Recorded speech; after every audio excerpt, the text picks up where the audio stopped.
সবসময় রাতে শোয়ার আগে পড়বেন সূরা মুলক, যেটা আপনাকে কবর আযাব থেকে রক্ষা করবে।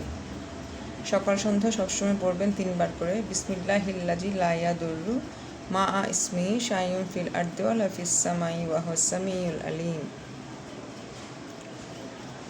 আর সকালে একবার সন্ধ্যায় একবার পড়বেন সাইদুল ইস্তিগফার, আল্লাহুম্মা আনতা রাব্বি লা ইলাহা ইল্লা আনতা খালাকতানি ওয়া আনা আবদুকা ওয়া আনা আলা আহাদিকা ওয়া ওয়াদিকা মাস্তাতাতু আউযু বিকা মিন শাররি মা সানাতু আবউ লাকা বিনিমাতিকা আলাইয়া আবউ বিজামবি ফাগফিরলি ফাইন্নাহু লা ইয়াগফিরুয যুনুবা ইল্লা আনতা।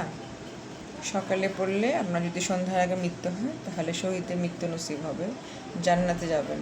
এবং সন্ধ্যায় পড়লে সকালের আগে যদি আপনি মৃত্যুবরণ করেন তাহলে শহীদের মৃত্যু নসিব হবে এবং আপনি জান্নাতে যাবেন ইনশাআল্লাহ। আর সবসময় ঘর থেকে বের হওয়ার সময় পড়বেন বিসমিল্লাহি তাওয়াক্কালতু আলাল্লাহি ওয়া লা হাওলা ওয়া লা কুওয়াতা ইল্লা বিল্লাহিল আলিয়্যিল আযীম। তাহলে আল্লাহ একজন ফেরেশতা নিযুক্ত করে দিবেন, আপনি ঘরে নিরাপদে ফিরে আসতে পারবেন, যে কোনো বিপদ আপদ থেকে আপনাকে রক্ষা করবেন।